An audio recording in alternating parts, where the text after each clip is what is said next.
Welcome back, weary adventurers, to a realm where time is but a fleeting whisper and imagination knows no bounds. This is episode 2 of the Operation Lunar Sleepcast. Tonight, we join the crew of the Luna as they are currently stranded on the moon. The engine has lost power, and they've been haunted by strange visions and music, but things are about to take a turn. Prepare to be transported to a world where vintage radio dramas and science fiction converge in a mesmerizing dance of words and sounds. So close your eyes and envision the hum of the spacecraft, the weightlessness of the moon's gravity, and the anticipation of what lies beyond the lunar horizon. Rest well, and may your dreams be as boundless as the stars above. Please remember to like and subscribe. Jet Morgan and his crew have been on the moon for 13 days. During that time, they've carried on their work of exploring the moon's surface and photographing the heavens. Twice since landing on the moon, strange sounds have been heard, and besides Doc seeing the image of a dome-like structure on the televiewer screen, Jet had the uncanny experience of slipping, as he thought, backwards and forwards in time. But during the last 6 days of their stay on the Earth satellite, nothing bothered them, and it was with light hearts and feelings of relief that the 4 men climbed into the ship for the last time and prepared to take off for the long journey back to Earth and home. 10, 5, 4, 3, 2, 1, contact! Well, press it. Press the switch. I did. It didn't work. What? Press it again. Still nothing. Not a flicker. But on final check, the motor was okay. There can't be anything wrong. Hey, Chet, the radio's cut. And the radar. Now the televiewer's going. Listen. The gyro.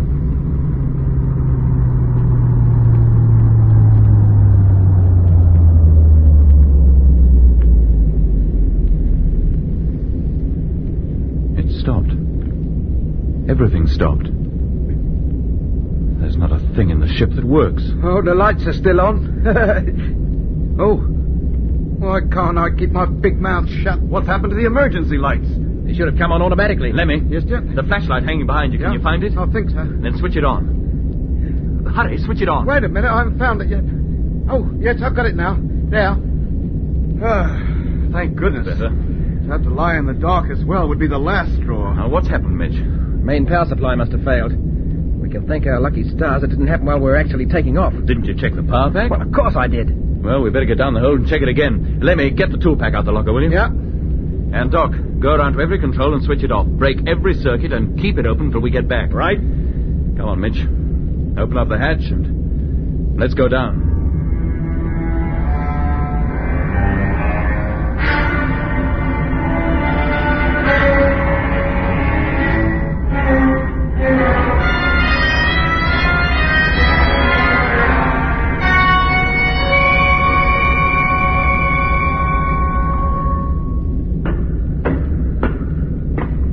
Well, Jeff? Nothing wrong, so far as we can tell. Oh, well, thank goodness for that. Shall I start switching on again? Nothing wrong, but she doesn't work. Eh? She's as dead as a doornail. Is that right, Mitch? Yes, Doc. Beats me. I can't understand it at all. Fault must be somewhere else. Up here in the cabin. The main distributor board, maybe. Maybe. We'd better look at that next. While we're about it, you and Lemmy had better start checking the equipment you're responsible for. Okay. See if we can find any trouble there. Sorry, Jet. Just like it was before. As far as I can tell, there's nothing wrong with the radio, radar, or televiewer. The lighting circuit is intact and all. Doc? Same in my department. Air conditioner and automatic oxygen supply are both packed in. Only the pressure indicators are working. They're not on the circuit. The oxygen supply doesn't work. How do we breathe? Oh, we can regulate it by hand. Well, at least we won't suffocate. No. You checked the main fuses, didn't you, Lemmy? Yes, Jet, all intact. Well, gentlemen, until we trace the trouble, we're stuck.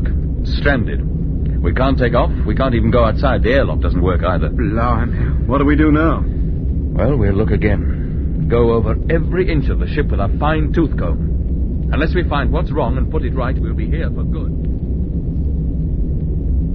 Look, Ted, nearly 48 hours we've been at it. We've got to take a rest. How can we rest? But we've taken some of the equipment to pieces a dozen times. At least let 2 of us sleep. Let's work out a shift system or something. Oh, all right. You and Mitch. Lemmy and I'll carry on. We'll wake you up in 4 hours. Let Lemmy sleep, Jet. I can keep going. Oh, thanks. I can hardly keep my eyes open. No, Mitch. One of us, either you or me, must be awake while the other sleeps. Oh. Well, if you say so. Now, come on, Lemmy. Let's try the distributor board again. Well, if there is any traceable fault, it's eluded us. I don't think there's any point in going all over it again. We'll wear out the equipment just by constantly taking it to pieces. And what do we do? Sit and twiddle our thumbs? For a while, yes. A rest will do us all good. Give us time to think. Coming back fresh to the job might help solve it. Well, in any case, we can't go on sweating our insides out. The more physical energy we use up, the quicker the store of oxygen goes down. How much oxygen have we got? Oh, at a guess, I'd say enough for 15 more days. Is that all? Well, it seemed enough when we left home. We didn't expect to spend extra time here. Well, that means unless we take off within 10 days, we won't have enough left to last the journey back to Earth. And how about food? Normal rations would last about as long as the oxygen, but both can be eked out over a slightly longer period, if we're careful. Doc, I'll make it your responsibility to ration both the food and the oxygen. Uh-huh. We'll organize periodic checks of the ship's installations. Now, 1 flashlight will remain on the control table, but it'll be turned on only when necessary for the checks, and for Doc to write his diary. Is that so important that we have to waste valuable light on it? 1 flashlight lasts quite a time, Mitch.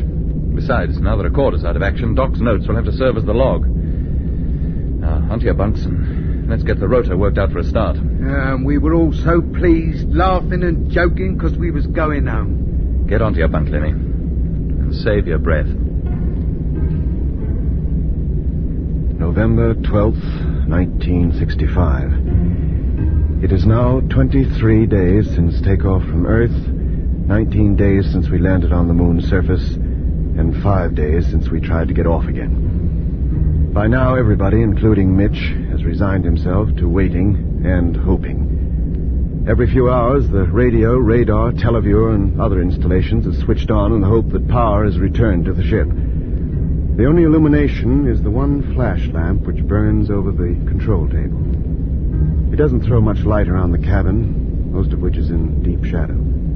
Only the blank, expressionless faces of the dials and gauges staring dimly at us from the darkness that is the wall. The dull gleam of the metal that goes to make up the concave roof reflects what light reaches it, enabling us to make out very faintly the door that leads to the little pilot's cabin in the ship's nose. The cabin which Jet would have entered to pilot the ship through the Earth's atmosphere on the return journey. The time drags. Talking would make it slip by quickly, but the quicker it passes, the sooner the end, whatever it may be, will be reached. Jet, Yes, Lemmy? how can you read a book at a time like this? What else is there to do? While the light's on, I might as well take advantage of it. It's getting perishing hot, isn't it? Oh, but it's cool outside. Minus 270 degrees centigrade, if you call that cool. You'd freeze solid the moment you put your foot outside the door. Oh, I wonder what the boys back in Australia are thinking. If things had gone all right, it would be only a few hours before we'd be home. They'll be looking out for us, wondering why we didn't call them again after we said we were about to take off. Oh, shut up, Lemmy. What a way to end up. In a rocket ship that's supposed to reach 29,000 miles an hour and can't even raise itself a foot above the ground. Oh, shut up, you hear? Well, Lemmy, Yes, Doc. it's your turn to check the oxygen and give out the food. Oh, yes, Doc. Here's the light. You sure you don't want to go on writing for a bit? No, thank you. How about you, Jet? You won't be able to see to read. I can wait. Oxygen pressure 29.5. 29.5. 2 tanks still full. 2 tanks. Temperature 92 degrees. 92. All right, now the food, Lemmy. Rations. 4 flasks of fruit juice. 4 airtight sandwich packs. Give them out, Lemmy. Then go back to your bunk and try not to talk so much. Yes, Jet. November 13th. 6 days.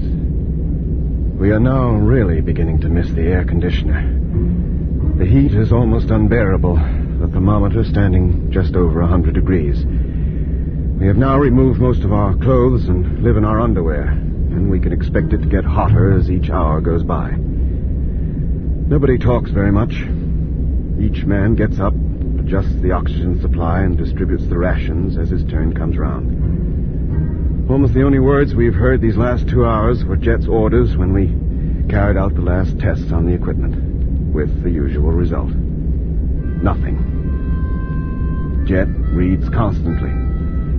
Mitch lies in his bunk, gazing at the ceiling, while Lemmy, who has the bunk above mine, treats us to a musical recital on his harmonica.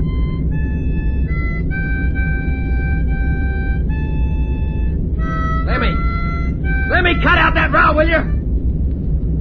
Blimey. What's up, Mitch? Haven't we got enough trouble without having that awful noise going on all the time? Who says it's a noise? Why can't you play something else for a change? I don't know nothing else. Well, shut up. Put the thing away. Now, hold on, Mitch. Yesterday you were only too glad to hear him play it. Well, I'm fed up with it now. Put it away, Lemmy. I've got to do something to pass the time, Jet. Just lying here hour after hour, sweating and thinking. It's enough to give you the pip. Isn't there something we can do? Test the equipment again or something. It's not above an hour since we finished a check. Lemmy's right. Lying here in silence is bad. We ought to try to do something collective for short periods. At least keep our minds off things for a bit. How about a nice stroll outside? In the earth light. 7 days. Heat gets worse. Temperature is now way above the 100 mark. None of us has hardly a stitch of clothing on, and our bunks are soaked with perspiration. Monotonously, time drags by. Equipment check, oxygen supply, rations, and in between, Jet doing his utmost to keep our spirits up. We must have played every parlor game that was ever invented. We lie in the dark and fire questions at each other on general knowledge. We no longer know or care whether the answers are right. We take turns reciting verses. It gives us something to do and takes our minds off the inevitable climax which slowly but relentlessly approaches. For, unless life returns to the ship within the next 6 days, it must be the end of us all. The Tower of London. That's 14 points to you. Right, Lemmy, your turn. Animal. 4 legs? No. 2 legs. No legs. No legs. No legs. And it's mineral. You just said it was animal. It's mineral. Manufactured? And big. Like a huge donut. Is it manufactured? Made of metal. With a dome where the hole should be. Lemmy. And windows. And a blue light flashing on and off underneath. And it's coming here. Lemmy. It's coming, I'll tell you. It's right on us. What? It's glowing. It must be working. No, hold on, I'm coming. Oh! No, Jet, no. There. Something on it. See? See it? Yes. Jet. Good Lord, what on earth is it? Jet. It's like floating... And the light. The flashing light. Jet.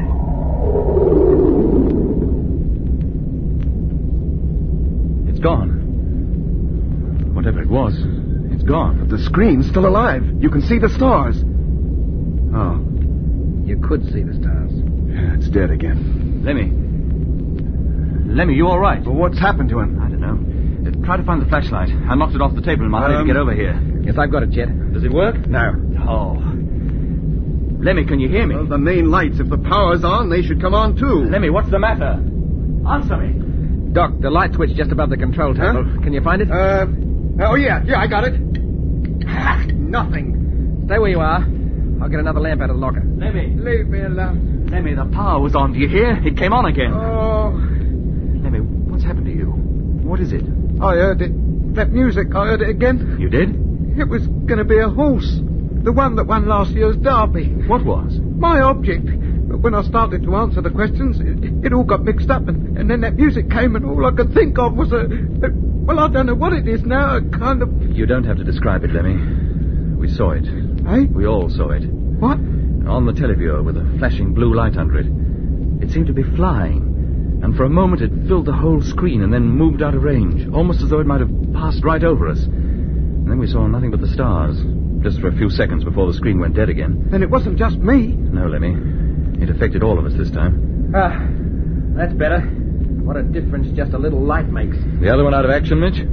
Yeah. Hit the floor pretty hard. Sorry. Oh, I expect we can put it right. Give it to Lemmy. Let him try. The rest of us will go around the ship, carry out another full inspection, just in case things are about to start working again. It is now 3 days since the televiewer suddenly burst into life and the picture of the... whatever it was appeared on it. Since then, the ship has been as dead as it ever was. The heat is now beyond description. We are using up the oxygen supply rapidly. I estimate we have barely enough to last 9 days more. And we need 5 of those days for the return journey back to Earth. So we have now only 4 days left. 4 days. If we haven't taken off by then... Jet, Yes, Lemmy? the light's on. Why aren't you reading? I've read this book 4 times now.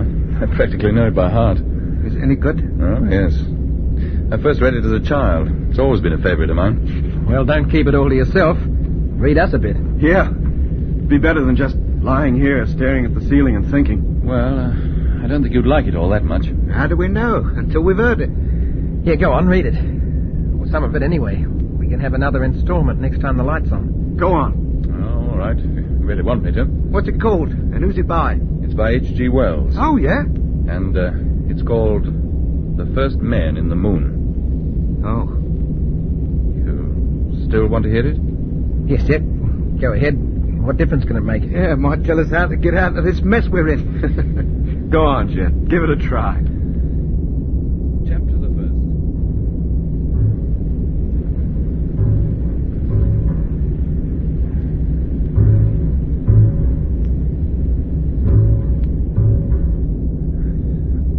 That's as far as we can go for now. It's time for the light to be put out for 1 hour. Turn it off, will you, Doc? Yeah. Blimey, that Bedford fella certainly ran into a lot of trouble, didn't he? Ingenious idea, those Selenites. Yeah, thank goodness we didn't meet up with any. If there's one thing we have proved by coming up here, it's that there's no life on the moon. None of... What in heaven's name is that? Noice.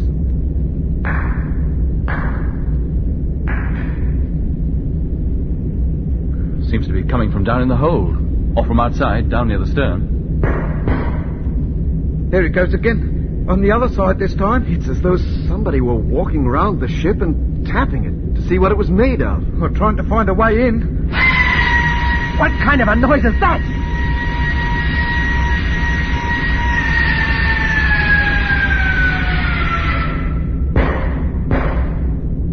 Now they're on the tap again. Going all the way round the ship.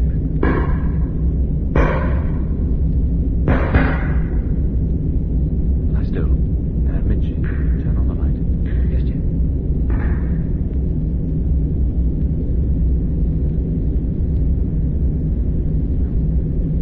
An hour at least since it stopped.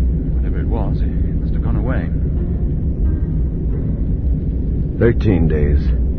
The strange tapping sounds we heard 3 days ago have not been heard since.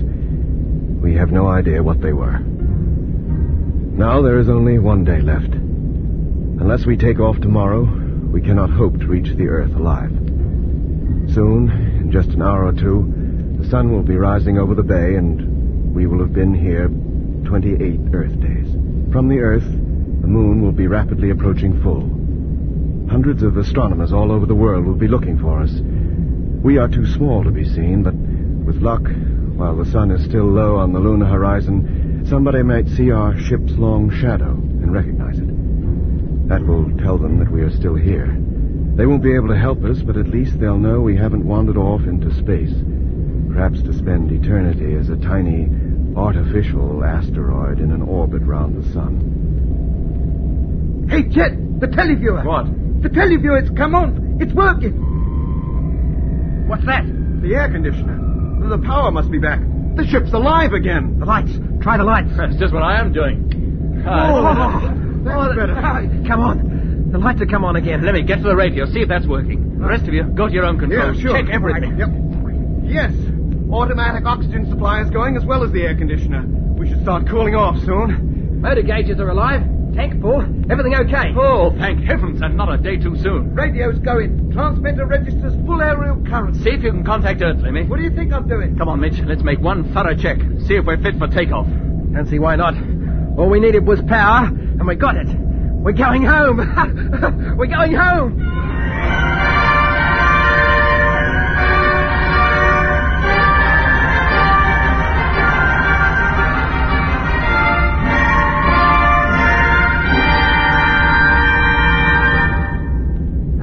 Hello.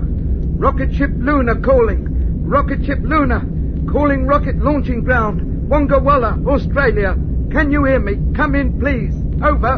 Any luck, Lemmy? No, Jet, not a peep. Transmitter okay? So far as I can tell, but they can't be listening. You can't blame them. We're more than a week overdue. Well, somebody must be hearing us somewhere. Maybe trying to contact us, too. Shall I search around a bit? They won't necessarily be dead on frequency. Well, you think it best? Yes, I do. I can't do worse than I am now. This band seems pretty full. Anybody listening to any of this should hear us, always supposing they can understand what I'm talking about. Hey, Jet. Yes, Mitch? Motor's okay. No reason why we shouldn't take off just as soon as you're ready. Well, we haven't contacted base yet. Oh, how long do you intend to give them? To the last minute. We can't risk approaching Earth without their help and information. And if we don't get them? Then we'll have to take off and take the chance. Don't leave it too long, Jet. I don't think I could stand it if the power cut out again. Oh, we can stay here another 12 hours. We'll make that the deadline, unless we hear from base first and it's okay to take off sooner. Right. Keep at that radio, Lemmy. The sooner you contact Earth, the sooner we get away. I'll do my best. Nothing I've heard yet is trying to get us, and that's for certain. Hello, Earth. This is rocket ship Luna trying to contact Earth. Rocket ship Luna calling from the moon. Come in, please. We need to hear from you urgently. Now, we'll try again. I know somewhere out in the world there is a gal for me. I'd like to find and make you mine. How happy we would be. Music, nothing but music. Night to sit outdoors and spoon. If I would buy a rocket ship and take you to the moon. Aye? We would have our honeymoon on the rocket ship. We would fly from star to star on our wedding trip. You could make your wedding gown out of a big moonbeam. Sprinkle stardust in your hair, you'd be a perfect dream. What do they think they're doing down there, playing that stuff? This is London calling in the overseas service of the BBC. Hey, Jet, London! Here is the news. It was announced from Canberra today that little hope could now be entertained for the crew of the experimental spaceship that landed on the moon a month ago. Oh, thanks very much. The rocket ship Luna took off from the Bay of Rainbows on the 27th of October. In the last radio message received from the ship, they said they would be calling again within 6 minutes, but nothing was heard. A statement from the launching ground at Wonga Walla says that the ship must have either crashed back onto the moon or missed the Earth entirely. In that case, it must be somewhere out in space and lost forever. Aboard the ship were pilot Andrew Morgan, popularly known as Jet. Turn it off. Turn it off? Yes, turn it off. The ship.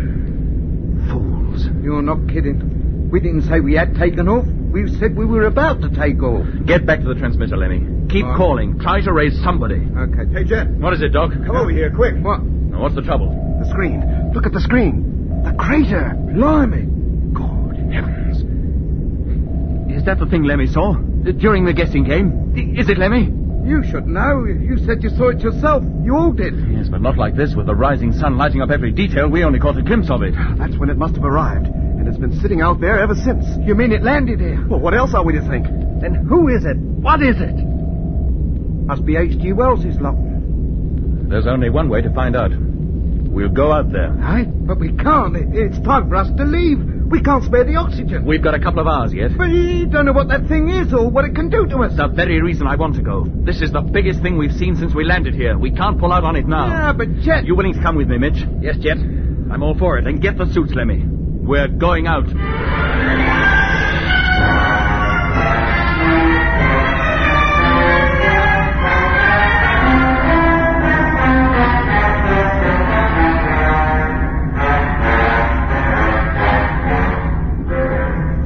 You've been listening to Episode 4 of Journey into Space, with Andrew Foulds as Jet Morgan, Alfie Bass as Lemmy, Guy Kingsley Pointer as Doc, and David Williams as Mitch. Other parts were played by David Jacobs. The orchestra was conducted by Van Phillips, who also composed the music. Journey into Space was written and produced for the BBC by Charles Chilton.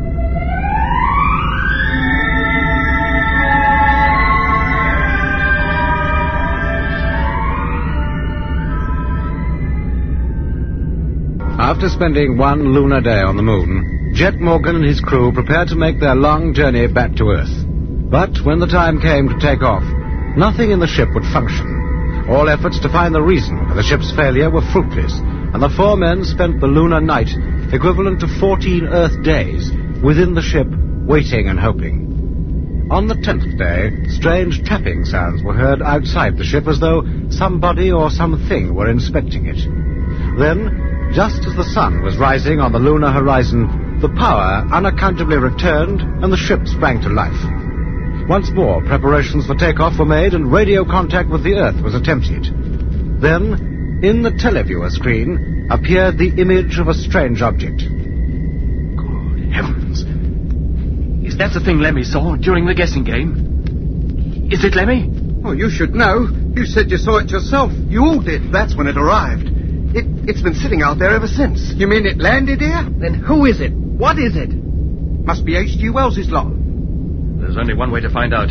We'll go out there. Eh? No, but we can't. It's time for us to leave. We've got a couple of hours yet. But you don't know what that thing is or what it can do to us. That's the very reason I want to go. But, Chet, You willing to come with me, Mitch? Yes, Chet. I'm all for it. Then get the suits, Lemmy. We're going out. It's too risky. We ought to take off while we got the chance. If you get stuck out there or get lost or something, it might be hours before we find you again. We have no intention of getting lost. But if you should, for any reason, it'll ruin any chance we've got of getting back to Earth before our oxygen supply runs out. We have more than 12 hours before we need worry about that. Meanwhile, that thing's sitting out there. We can't pass up a chance like this. Look. Oh, all right. You're quite sure you know what you're doing. Get your suits on. I'll open the hatch. Thanks. Lemmy. Yeah? Keep working on that radio. Try to raise Earth if you can. Tell them what we've seen and what we're doing. Right. Keep us on the televiewer, Doc, and keep the recorder going. Right. And don't worry. We'll keep our distance. We'll just take a few pictures and be right back. Hello, Earth. Hello, Earth. Rocket ship Luna calling Earth. Calling Wonga Walla, Australia. Rocket ship Luna calling from the moon. If you can hear me, come in, please. Okay, Doc. Close the hatch. Hatch closing. Not a peep. I suppose they still use radio back on Earth. Fastening helmets. Over to intercom. Stand by to exhaust airlock. Standing by. Helmet fastened. Helmet fastened. Okay. Hello. Hello, Earth. This is Rocket ship Luna calling Earth. Suit now inflating. Calling Wonga Walla, Australia. Emergency. Matter of life and death. Emergency. Now listening out. Air pressure If you can zero. hear me, come in, please. Hello, Luna. Hello, Luna. Receiving you loud and clear. Hey, Doc, listen, we got something. Hello. Rocket ship Luna calling. Receiving you, very faint, but receiving you. Who are you, please? This is weather station XLG in Greenland. Picked up your call a few moments ago. Who did you say you were? Rocket ship Luna, commanded by Jet Morgan. Rocket ship Luna. The spaceship. And we thought all hope for you had been abandoned. It will be, unless somebody does something about us, and quick. Open the door, Doc. Main door opening. Where are you, Luna? Where do you think we are? On the moon, of course. Been stuck up here a fortnight, Earth time, and unable to communicate due to power failure. Can you help us? Anything you say. We're in constant contact with the Met Office in London. We'll relay our messages to them. Good.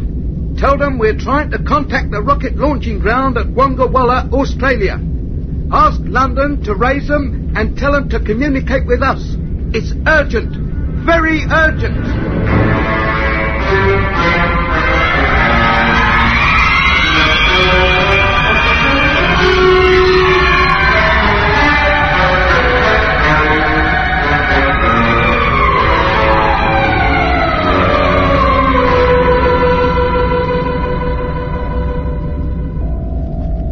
Crater and, object in full view. Can you see it, Jet? It appears to be circular.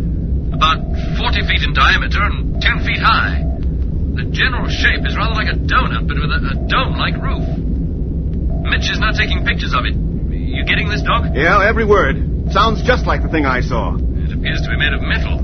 The sides are very smooth, with no visible seams or doors, but something like portholes or windows are at the base of the dome. It lies at the bottom of the crater. There's no sign of movement either near it or within it that we can tell from here. Jack, We're now going out, Doc, for a closer look. Watch your step. We will. Jet, this is the biggest thing that could have happened to us. This must mean that there is life in other parts of the universe. Now, don't let's go jumping to any hasty conclusion. How else could a thing like that appear from nowhere? Shall I go first? Yes, but wait at the bottom of the ladder. Don't attempt to approach the thing alone. Hello, rocket ship Luna. Weather station XLG calling rocket ship Luna. Over. Hello, XLG. Luna calling. Have passed your message to London, who are now contacting Wanga Walla. Keep listening out. You can expect to hear from them very shortly. I suppose you'll be taking off any minute. Well, yes, except that Jet and Mitch have left the ship. We can't take off till they get back. Left the ship?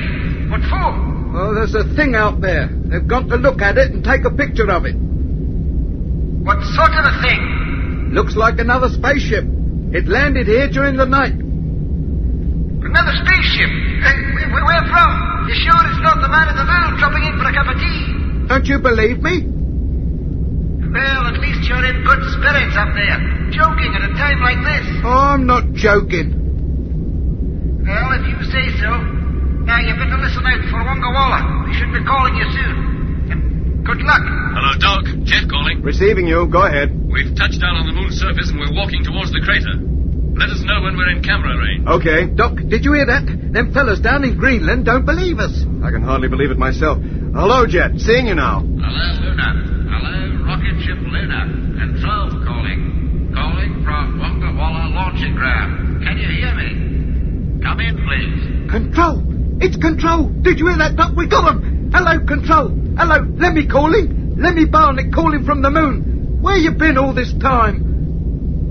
Where have you been? What happened? Why didn't you take off? We couldn't. The whole ship packed in. We've been stuck up here ever since. But we're all right now. You're more than a week overdue. We've given you up as lost. Well, we're not. We're all here. How soon do you expect to take off? Just as soon as Jet and Mitch get back. Where are they? They're outside. Outside looking at the, blimey. Hello, Earth. Hello. Hello, Earth. Lemmy, the ship, the thing. Hello, Earth. Come in, please. I've lost contact. Hurry, for Pete's sake. Come over here. Look, Doc. I'm here. Doc, that noise. Look at the screen. Look at the dome on that thing. It's moving. Eh? It's opening.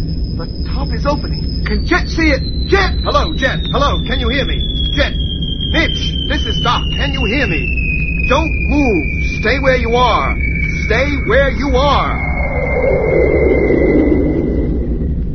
Hello, Doc. Come in, please. Hello, Jet. Hearing you. We've been calling you. Didn't you hear us? It was that music. Came on again and we couldn't hear anything as usual. I lost contact with home, too. Doc, the dome of the ship or whatever it is has slid back. It's open. Yeah, we know. We saw it. Come back into the ship, Jet. Come back. What do you think, Mitch? You can go back if you want to. I'm not going. Mitch, where's your common sense? Come on, Mitch. I'm not going back. But, Mitch, You're not afraid, are you? No, I'm not. But if there is anything in there, something hostile, how do we defend ourselves? We've no weapons, nothing. You're just scared. You have no right to say that, Mitch. I've got every right to say what I darn well please. Mitch, if anything should happen to us, what about Lemmy and Doc? How do they get home? I'm going on. Going right up to that thing. If nothing comes out, I'm going to take a look inside. Oh, no, you're not. It's too risky. Who's going to stop me? I am. I'd like to see you try. Go on. Mitch, pull yourself together. I'm going. Mitch, come here. Leave me alone. Jet, don't fight. The suits, you'll damage them. You hear that, Jet? You use force, you might kill us both. That's better. Fighting won't get anybody anywhere. What's got into you? For years, I've worked on our ship, sweating my inside out, designing her and building her. And then, when we get here, here's another one, completely different in design. Probably holding a whole lot of secrets about long-distance space travel. And you want me to bypass it? We've photographed it, haven't we? Photographs? What can they tell us? We might just as well have photographed the image on the televiewer screen. What exactly do you want to do? I want to go up to that thing, touch it, walk all around it, examine it. But the top has just opened. Something must have opened it, and that something may come out. I'm prepared to risk it. Do you want to come with me? Yes, I do. Jet, wait. Jet, do as Doc says, please. Mitch, I'll come as far as the crater's rim. If you want to go down it, you go, but don't get out of my sight. All right. If that's what you want, it'll be better than nothing. Do you hear that, Doc? Yes. Then we'll start walking towards it. Slowly, Mitch. Take your time. Hello, Luna.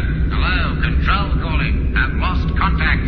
If you can hear me, come in, please. Hello, Control. Luna calling. Sorry for the interruption, but that music came on again. Music? What music? Well, the fact is Jet and Mitch are still outside the ship, and we can't get them back in. Don't they know you must take off as soon as possible? Yes, they know, but there's something out there. What is it? It's, well, we're not sure. Now on, Crater's Rim. Lemmy, shut up. I can't hear what Jet's saying. And come over here and handle the recorder. I can't watch it and the televiewer. Hello, Earth. Look, there's a bit of a panic on up here. I'll call you again in a few minutes. All right, but don't leave it too long. Blimey, Doc. Why can't they leave that thing out there alone and let us get home? Shh, Lemmy. Hello, Jet. Everything all right? Up to now it is. How about you, Mitch? Just walking across the crater floor. Nothing's come out of that thing. I suppose there is somebody or something in it. Keep your mind on that recorder. He's getting close, Doc. Yeah, I can see him. All right, Mitch? Of course I'm all right. You're only a few yards off. I'm right up to it. Seems to be made of metal, all right. A kind of aluminium at a rough guess. Darn solid, too. Hey, Mitch, do that again. Do what? Kick it. Like that? Yes, I heard it. What? I heard it. I heard your kick. Impossible. Oh, I didn't hear it direct. I heard it through my radio. What? Do it again, Mitch. I heard it myself that time. It definitely came through the radio. But how could it? Either that thing itself or something inside it is a radio, a transmitter. It transmitted Mitch's kicks and our sets picked them up. Hey, get up. I want to walk around this thing. No, Mitch. It'll take you out of range of the televiewer and out of my sight. Won't take a couple of minutes. Do you hear me, Mitch? No. And here I go, walking round. Will you listen to me? Now on western side. No different here. And no way in from this side that I can see. The fool. He's out of sight now, Jet. Keep quiet, Doc. Listen for him. Now on southern side. Hey. What is it? Well, there's one thing about this ship that's the same as ours. What's that? A retractable ladder. And right now the rungs are extended. It's almost like an invitation to go in. For heaven's sake, be careful. Can you see him? I can see him now. Well, I'll be... Hey, Jet. Yes? I can see right down into it, into the cabin. What's in there? Nothing. There's a circular cabin, flat floor, plain walls, and a ladder leading out of it.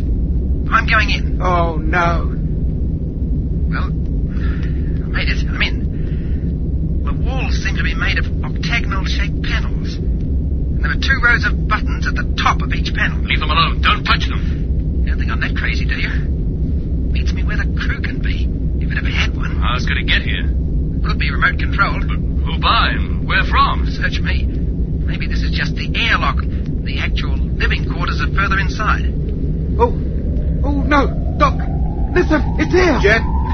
What is it? The noise. It's here again. We can both hear it this time. So can I. Something's going to happen. It always does. What about Mitch? Hello? Hello, Mitch?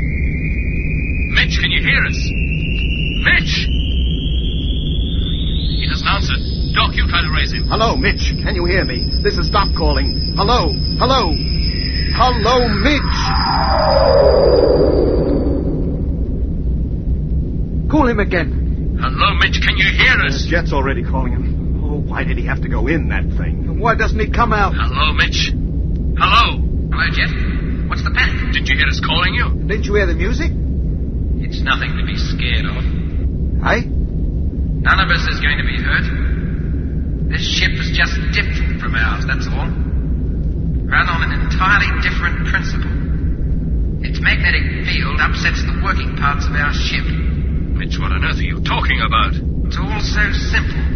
Either come out of there or I'll come over myself. That would be asking for trouble. What do you mean? Stay where you are. Don't attempt to move any closer. What's got into him, Jet? This ship is from another world. Millions of miles away. It's from the other side of the universe. It's impossible. For anything to travel that far would take thousands of years. Television would seem impossible to an ancient Egyptian. I don't happen to be an ancient Egyptian. You're right. A prehistoric man would be a better description. What's the matter with you, Mitch? Time. That's the secret.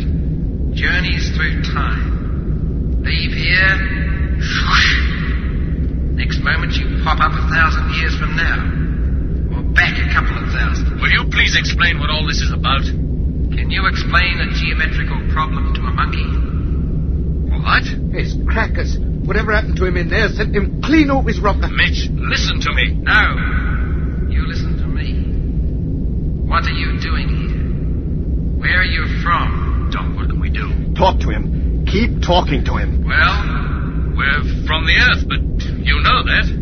We decided you must be from some other planet. Eh? Is that a surprise? That there are other people in the universe besides yourself? Well, I suppose it's possible, but... Possible? Life is universal. It crops up wherever it is given the slightest chance. There are millions of stars with planetary systems, millions of planets teeming with life. He must be crackers. You all find this hard to believe, don't you? Well, it's not that, Mitch, but this is so unlike you. Why do you interrupt the peace of your sister planet? What is your business here? Surveying, photographing, the establishment of a lunar base. Already you are tearing your own planet to pieces, destroying it, and now you mean to do the same here. Isn't that your intention? If there are minerals here of use to us, we'll dig them out. It is your intention. But if our civilization is to carry on, to progress, we need fuel, metal, radioactive materials. The moon appears to have great stores of them. Supplies on Earth can't last forever. Watch your step, Earthmen. There are things out here, even on the fringe of space, you don't comprehend. You don't understand. Can't understand. That no beings in a three-dimensional world can ever hope to understand. Three-dimension? You mean there is another dimension? Hello?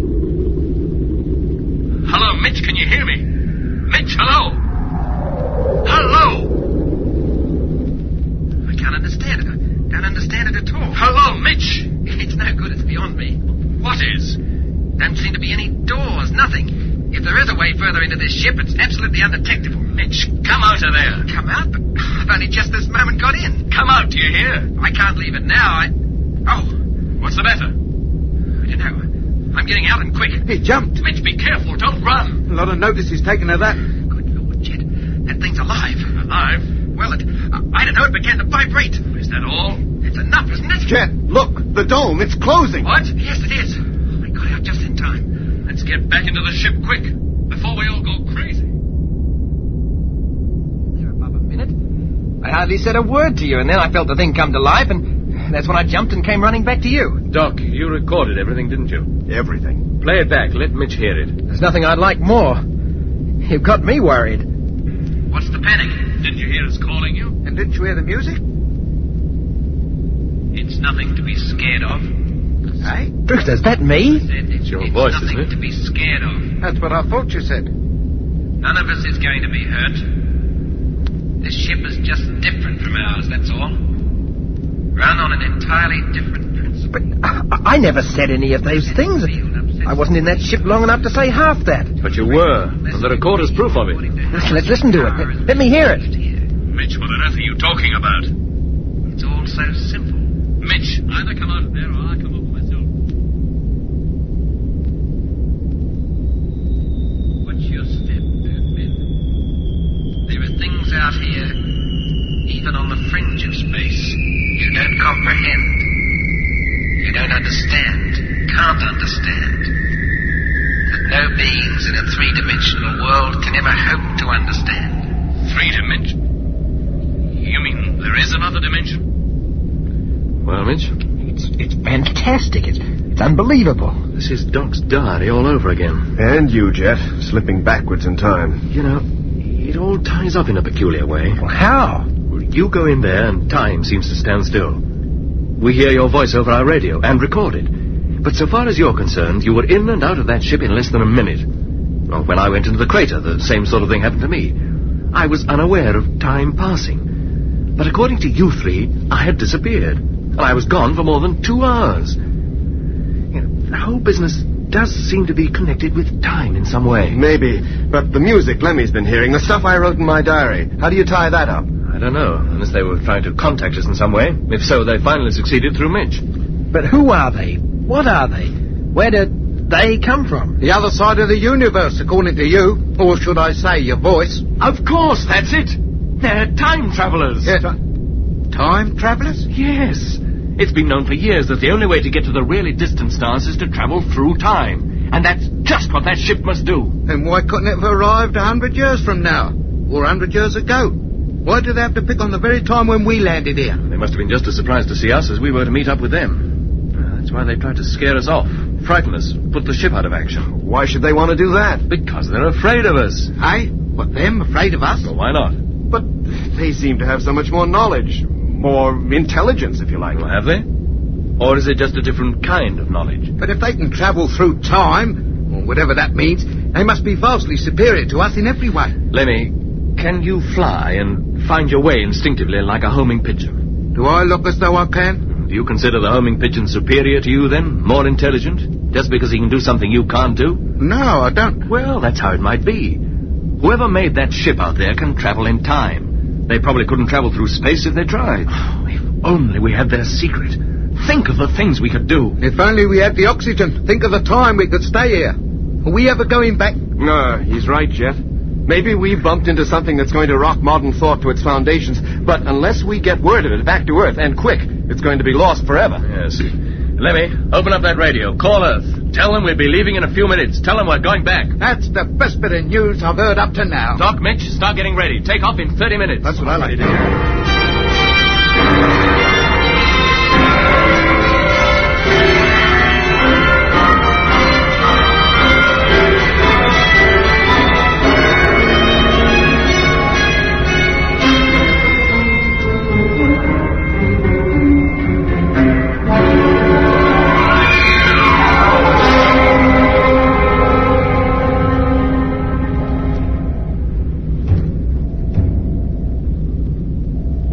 I've rotated the camera 3 times. There's no sign of it. It must have taken off, or done whatever it does to get from one place to another. All set? Okay. Okay. Get ready. Gyro.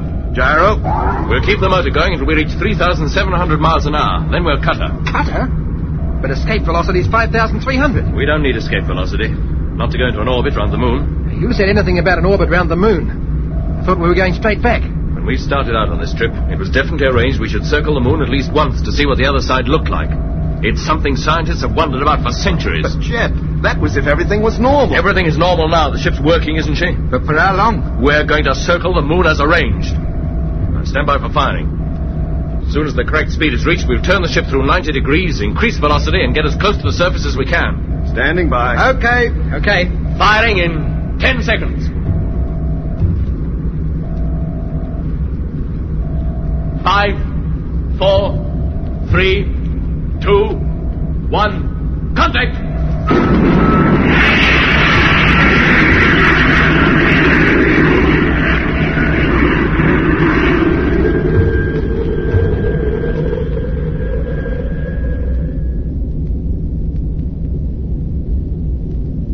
Well, doesn't look any different from the other side, does it? Hey, Chet, come over here. Look at this. What? Biggest crater I've ever seen. About twice the size of Copernicus. It's crammed full of little craters, tiny ones in regular lines. Yes, there's a tendency for craters on the Earth side to form lines of a sort, but this just can't be natural. I'll say they can't. Those craters are moving. What? Yes, they're leaving the ground. They're not craters at all, they're ships. Dozens of them. And they're coming up here. They're coming up after us.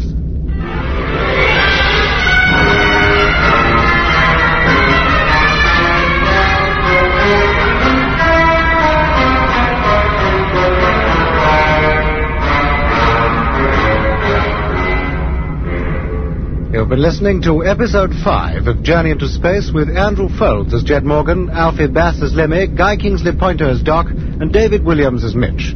Other parts were played by David Jacobs. The orchestra was conducted by Van Phillips, who also composed the music. Journey into Space was written and produced for the BBC by Charles Chilton.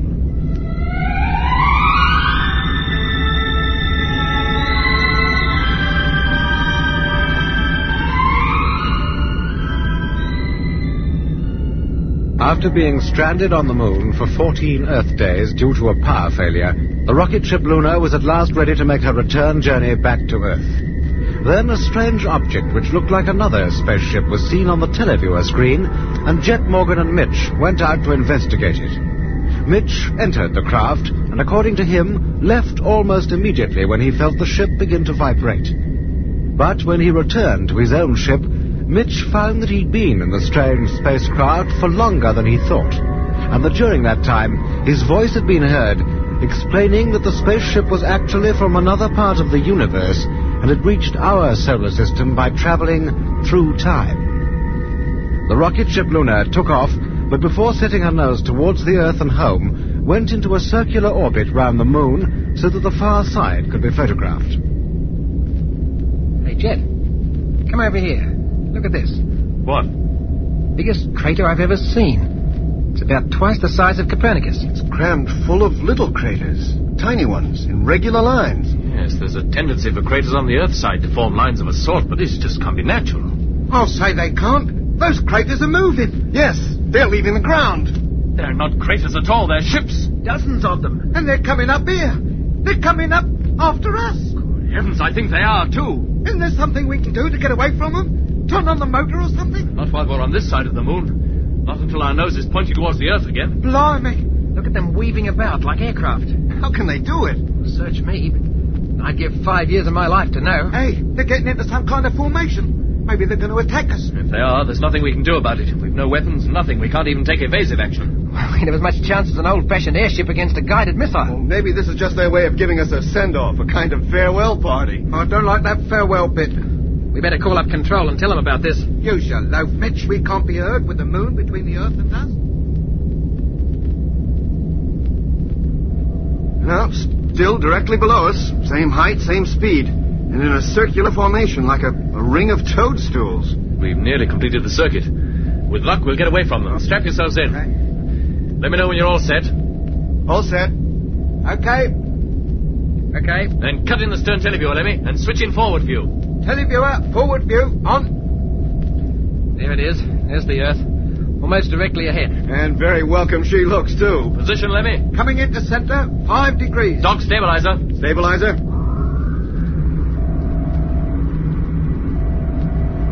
4 degrees. Mitch, motor. Standing by. 3 degrees. Stand by for firing. 2. Firing imminent. 1. Contact.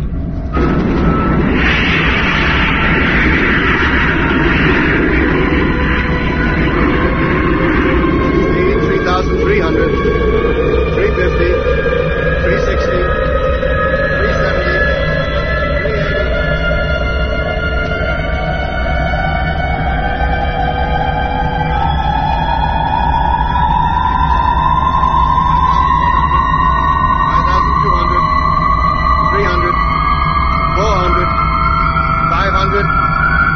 600. Cut the motor.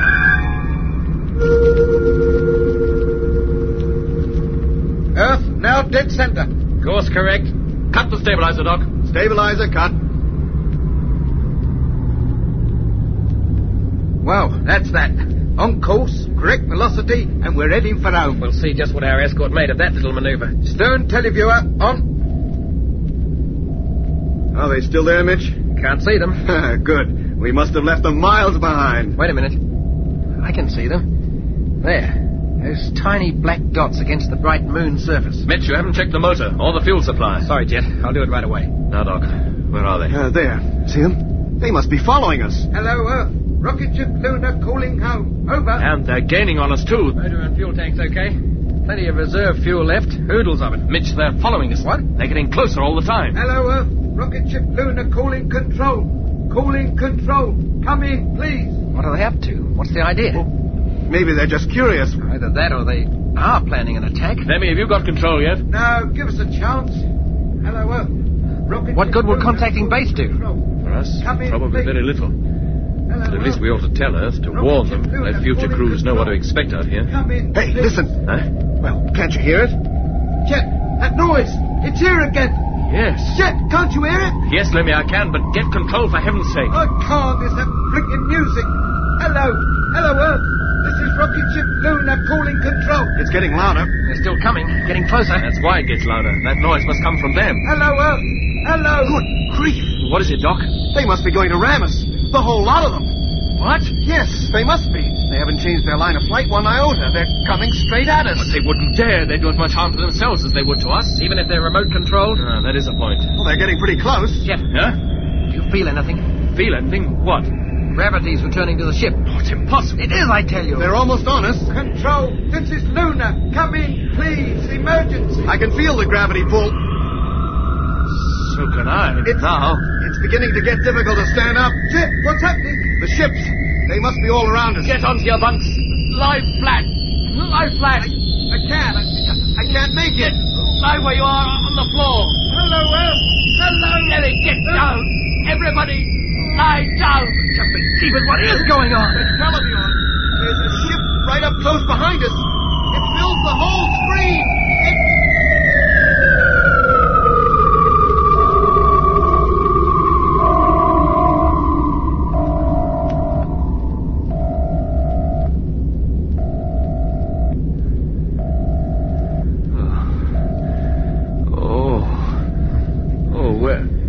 What happened? Doc.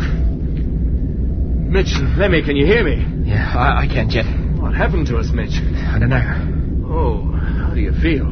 Crook. Real crook. Yeah, me too. I blacked out. Yeah, so did I. Doc, Lemmy. You're out, Jet. Flat out. Unconscious. Hey, can you get up? I think so. Oh, there. Oh. Lemmy's waking up. Lemmy. Oh. Are you hurt? Oh, Jet, leave me alone. Oh, I feel shocking. We all do. The ship must have accelerated. I don't know how, but that's all I can think of. Doc's coming round. Doc, you all right? Look, we better get him onto his bunk. Oh, I feel like I don't care if I die. Get onto your bunk too, Lemmy. Don't lie there on the floor. If you're feeling up to it, Lemmy, you might give us a hand with Doc. Yes, Mitch. You feeling better, Lemmy? Yes, a bit. Stay with him. As soon as you can. Try to raise control. Right. Come on, Mitch. We'll take a look at the televiewer first. See if those things are still out there. It's true. What's the matter with it? It's gone crazy. Why don't we get a clear picture? It is a clear picture. Those points of light travelling from the top of the frame to the bottom are stars. Stars? The ship is spinning, turning head over heels. But we've got to steady her, get her back onto an even keel. We'll never find our position or anything else unless we do. We can use the flywheels as counteraction. But they're so small it'll take a long time before we're steady again. What do we care, so long as we can stop her turning over like this? Well, put in number 1 for a start. Yes, sir. Then switch her on. Number 1. We're still turning, but she should settle down soon. I think we might start taking a look at things now. Rotate the teleview camera, Mitch, and see if those ships are still following us. Certainly not on the port side or directly behind us. Try the starboard side. I'm turning. Either they've gone or they must be directly in front of us. I'll switch on the forward view. No, we better take a fix on the moon. Check our course. Yeah. No, wait a minute. Eh? Did you see the moon just now? No, I didn't. Rotate the camera. Let's look again. There's no sign of it. Either the Earth or the moon. Hello. Hello, Earth. Rocket ship Luna calling. Luna calling control. Come in, please. Stars. Nothing but stars. They must be there. The Earth and moon can't both disappear. Hello. Hello. Luna calling Earth. Rocket ship Luna calling Wongawalla. Come in, please. Come in. It's no good, Jet. They're not there. Hello. Hello.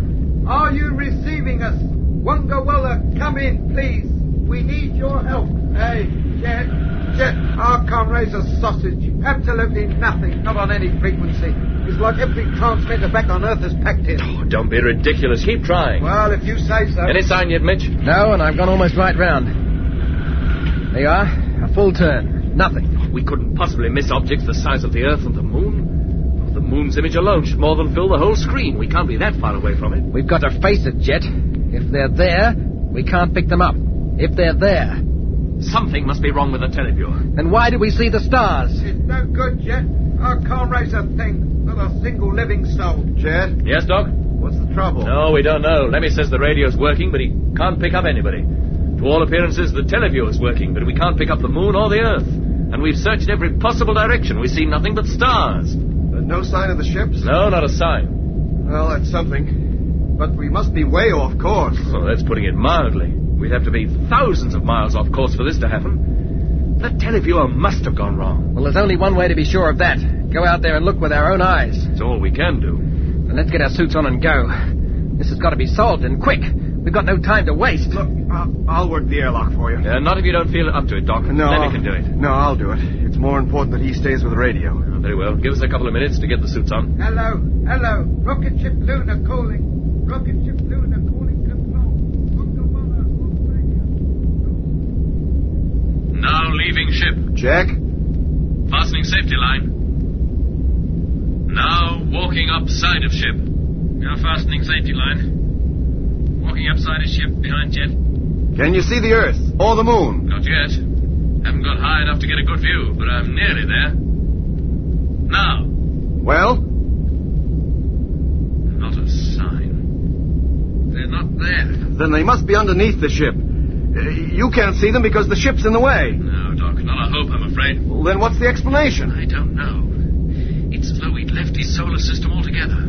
Left it behind and got completely out of sight of it in a few minutes. Yet, look at the stars. Line them up with a part of the ship. Well, Don't you see? They're slowly, very slowly moving past. what? Yes, they are. Very, very slowly, but they're moving. We must be traveling at a tremendous speed. A fantastic speed. That's why there's no sign of the Earth or Moon. We left them way behind. It's too incredible to grasp. Well, let's get back into the ship. This whole thing might be a hallucination. Hallucination? Look, there. See that?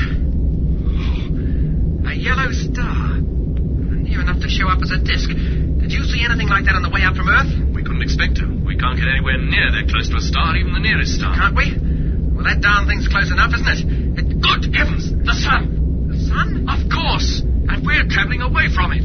That's why Lemmy can't pick up anything on the radio. We're out of range. Take it easy, Jed. It might not be the sun. We don't know. Hello, Doc? Yes. We're coming back into the ship. It must be a dream.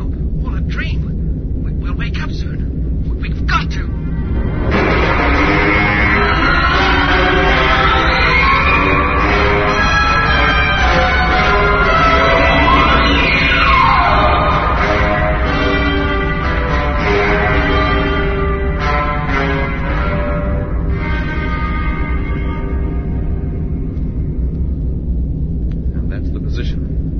No sign of the moon, the Earth, the sun, Mars, no sign of the solar system at all. But unless we find it and get back to it, we're done for. One of those stars out there must be the sun. And how do we find out which? Well, by the constellations. Yes, that's it. If we could recognize a few star groups, we might deduce our position from them, and that would give not us... a hope, Lemmy. Look at the screen. Look at the stars drifting by. Thousands of them.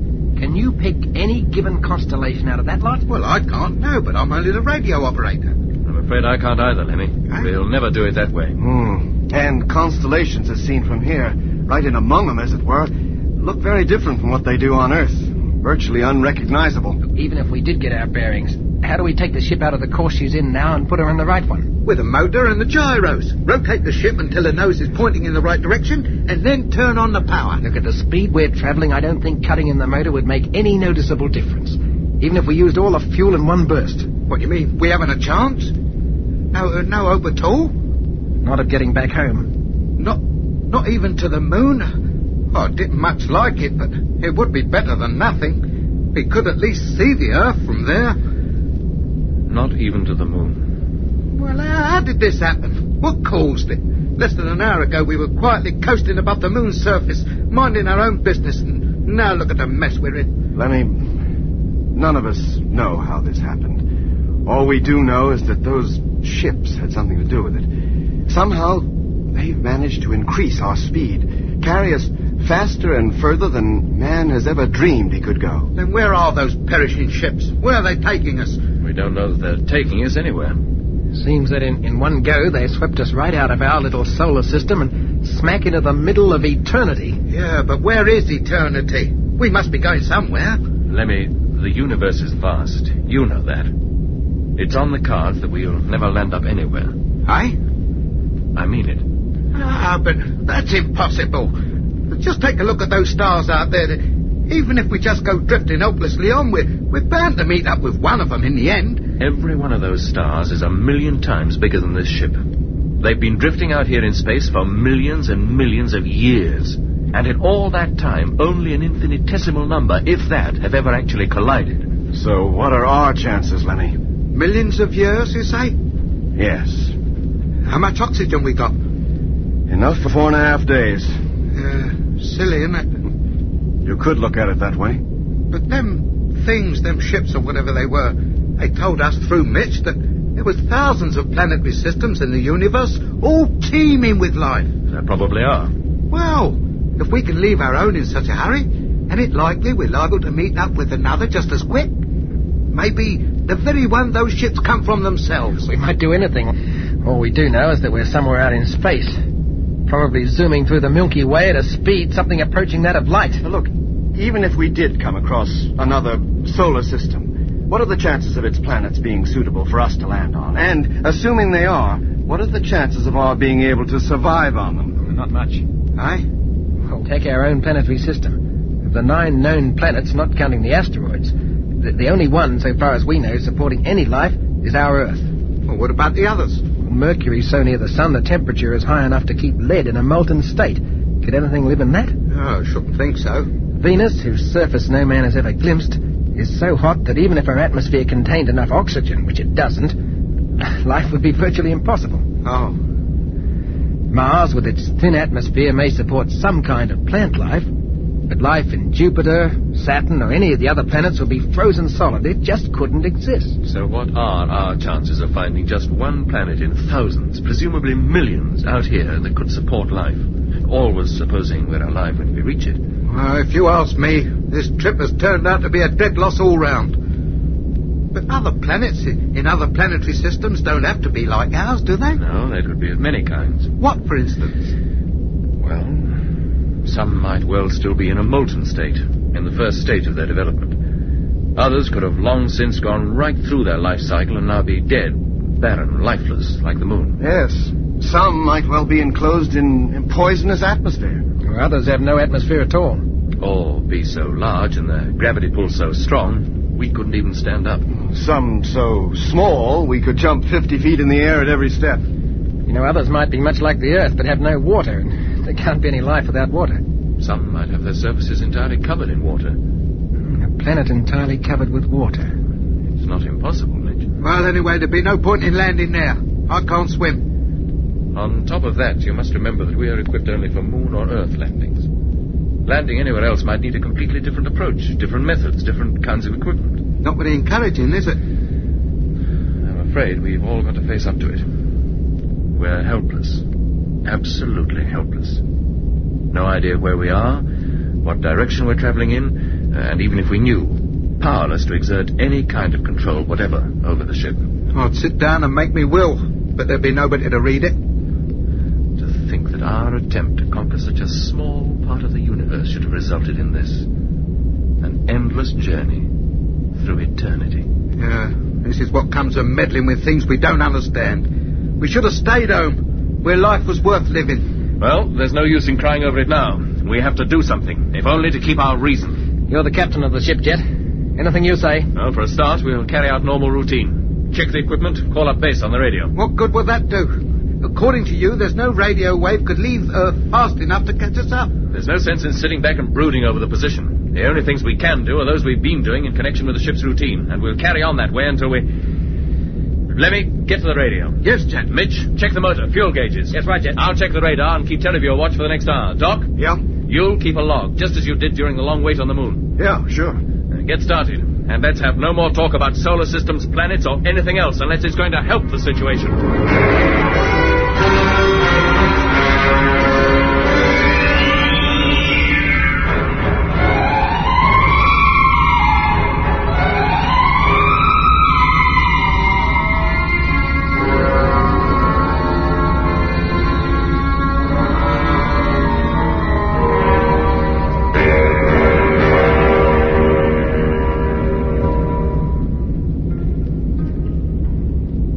November the 21st, 1965, Earth time. It is now more than 2 hours since we found ourselves in these new and frightening circumstances. How we got here, what really caused it, we shall probably never know. We are like a ship at sea, drifting. Only our chance of ever making land must be negligible. For we are adrift in space, maybe destined to wander around the universe forever, helplessly, hopelessly. A tiny speck of humanity, lost in a vast nothingness. Everybody goes about his normal duties as though we were coasting back to Earth from the moon. As indeed, but for this fantastic, stupendous trick of fate, we would be. Mitch periodically checks the motor, fuel tanks, oxygen supply, and air conditioner. Lemmy stays... There it is. It is the solid body we're heading for. Are we going to hit it? I don't know. We're approaching it pretty fast. We must be. I thought you said we'd slow down. Oh, we have, but only by comparison. Doc, get to the radar. As we get nearer to it, we might get some idea about true speed. Right. Oh, look at it. Fills half the screen now. It has an atmosphere, no doubt about that. Yeah, but what's it composed of? Methane? Ammonia? The chances of it being air are 1,000,000 to 1 against. Still, it's a planet, an island, and a limitless ocean. And we're heading straight for it, at a speed at which we might be able to control the ship. It's a chance in 1,000,000, our only hope. You mean you're going to attempt landing on it? Well, why not? If we're going to die anyway, it might as well be on that... whatever it is out here in nothing. But it's so far away from home. No further than we'll ever be. This is our one chance of survival. But we've no idea what's on it, who's on it. We might even be wrecked and end up as a sort of a space family Robinson. Think what you're doing. We haven't much time to think. An hour or so and we'll either have crashed into it or passed it by. It'll be too late to make any decision then. I'm all for taking the chance. Let's try to land. Doc? Me too. I suppose if I say I'm not, I'll be considered overruled? Yes. I'm overruled. All right. The landing procedure will be the same as it would have been for landing on Earth. With the aid of the atmosphere? How else? It may not be dense enough to afford the necessary braking power. That we'll find out. Open up the pilot's cabin, Doc. I'm going in.